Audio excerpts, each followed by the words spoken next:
The Train Driver is a play by Athol Fugard. It was first performed on March 24, 2010 at the Fugard Theatre in Cape Town, South Africa. The setting of the play is the graveyard of a squatter settlement named Shakuma in Port Elizabeth, South Africa. This play is based on a real incident of a woman committing suicide on the railway line with her 3 children on December 8, 2000. The 35-year-old woman named Pumlalulwana with her 3 children, Lindani, Andile and Sasanda, from the Samora Machel slum, jumped on the railway line between Philippi and Nyanga on the Cape Flats. Their bodies remained unclaimed at the Salt River mortuary while the train driver was severely traumatized by this incident. The play begins with Simon Honabe, an older African with gray hair, introducing himself as a gravedigger, the one who puts the nameless ones in the grave in the squatter settlement of Shakuma. He talks about the time when a white man came looking at the graves. Simon, getting curious, told the white man that no white people were buried there, only black people were, but the white man was looking for the grave of a black one without a name, particularly a young black woman who had a baby in her arms. Scene 1 begins in a neglected cemetery in the squatter site of Shakuma, on the fringes of Port Elizabeth, in late afternoon, but the light fades into twilight by the end. The graveyard has mostly unnamed graves marked with bits of garbage. Ralph Visage, a white train driver in his late 30s, is searching helplessly through these graves while Simon leans on a shovel, watching. Ralph tells Simon that Mr. Mdoda, the undertaker, told him that Simon buried the woman he was searching for. Simon scattered trash on the graves because there is no flowers in Shakuma, so Ralph suggested using wooden crosses, but Simon said people would steal them for lighting fires. Ralph searched the pondocks or shacks for a woman in a red dogue or headscarf with a baby and was treated rudely by the people he asked. He met Mr. Mdoda at the morgue, who sent him to Shakuma.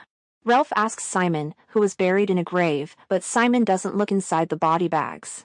He buries them deep to protect them from wild hungry dogs and the wind.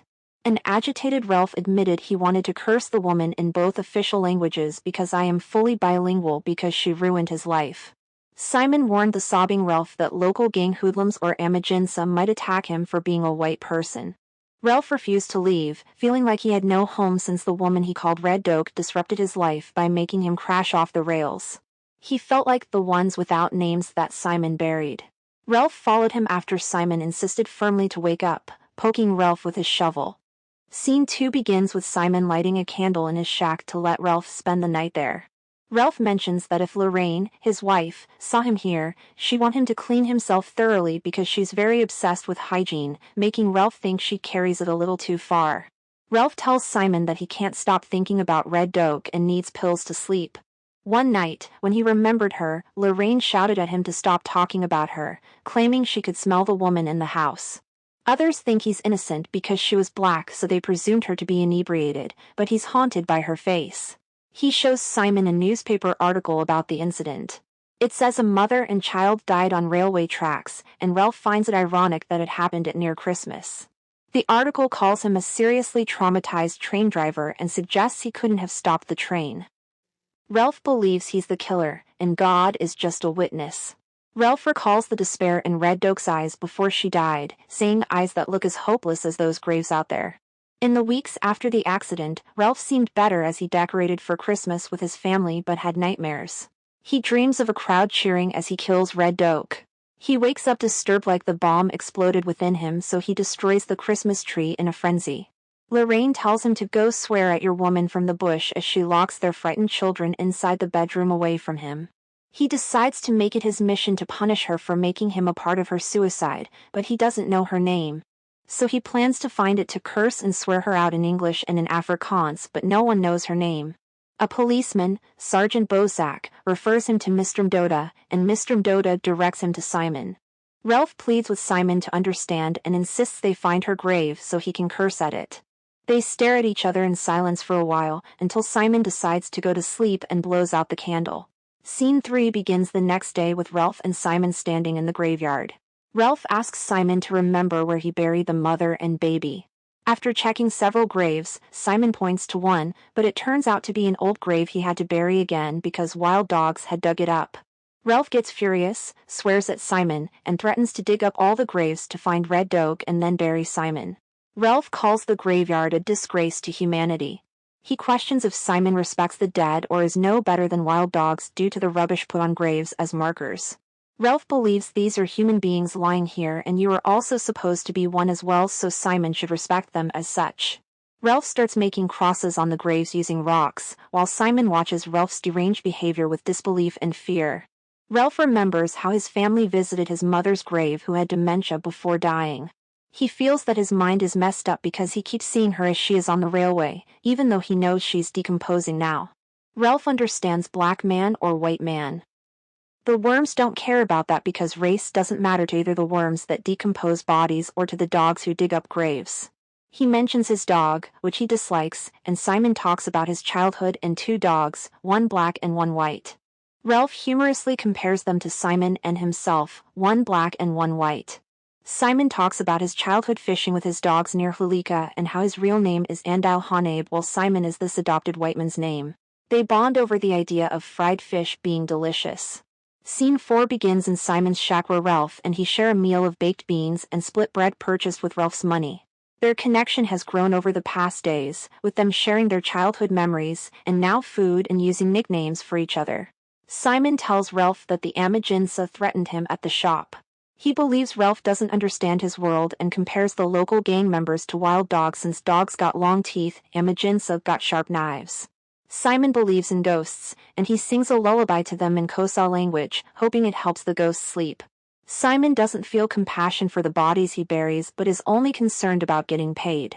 He marks the graves not out of respect but to avoid digging there again. Ralph is shaken by Simon's indifference toward one of your own people. He explains that being in the graveyard has made him empathize with the buried people and Red Doak.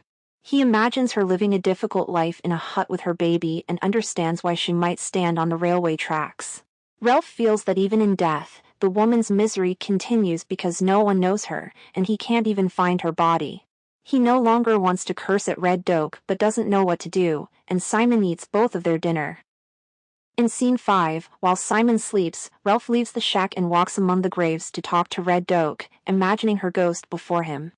He believes they share their suffering. Ralph tells Red Doak that searching for her in the huts has given him some understanding of how black people live. He realizes that white people don't really understand black people as much as they think. He thinks Red Doak stepped onto the tracks because she lost hope in a better life for herself and her baby. When Simon blows out the candle in his shack, Ralph feels like the same darkness around him that was within Red Doak. He's afraid he might forget her and that nobody claimed her body, so he claims her. He wants her to be remembered. In Scene 6, Ralph and Simon share a loaf of bread with apricot jam. Ralph knows he can't stay with Simon, but he feels his task isn't complete.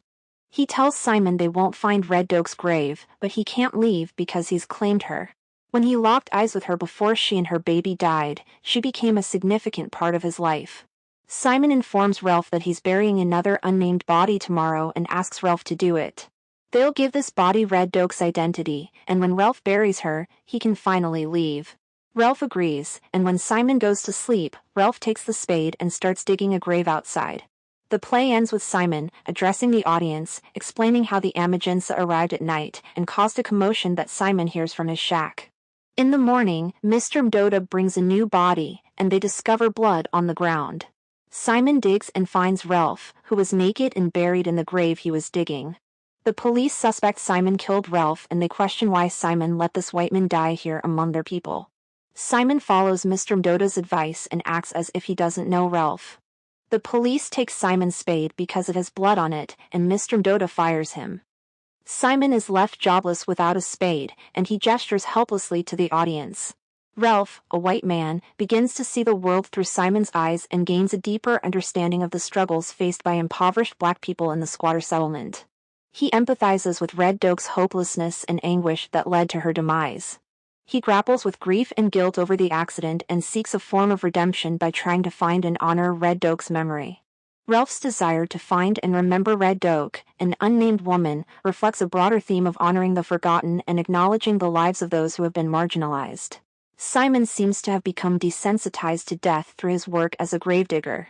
The play raises existential questions about the meaning of life, death, and the human condition. After death, the worms and the dogs do not discriminate between the race, gender and color of the dead, unlike the living intellectual powerful human beings who exploit the vulnerable. Fugard shows the devastating effects of violence and government-sanctioned racism in the apartheid South Africa. Institutionalized racism left the blacks with financial and physical insecurities, rampant poverty and helplessness. The affected lived in shacks, faced gang violence and were threatened with job security, just as Simon lost his job regardless of his innocence in Ralph's murder. The graveyard represents a place of forgotten souls and discarded memories, emphasizing the idea of neglect and indifference. The graves are nameless and unmarked, just as the victims of racism and classism are often stripped of their identities and their memories forgotten. The markers to identify mounds of graves are of rubbish, while crosses made with sticks are stolen to light fire by the squatterers, implying devastating poverty. They reminisce about their childhood food and eat together bread and sweetened jam, which makes food a source of growing friendship, understanding and familiarity between Simon and Ralph while breaking infrastructural racism and classism. The unstoppable train, in the play, becomes a metaphor for the inevitable clash between the apartheid South and the white privilege in South Africa. The play presents a sort of paradox of seeking redemption in a place filled with forgotten souls. Ralph, who was bent on cursing Red Doak, ended up having empathy for her when he realized her despair. It is interesting to note that Ralph ended in an unmarked grave despite his search for the girl's identity and loathing for graves being unmarked properly. There is irony in the sense that Simon was the one who was trying to protect Ralph from the Amajinsa, but ultimately the gang murdered Ralph and Simon was accused by the police.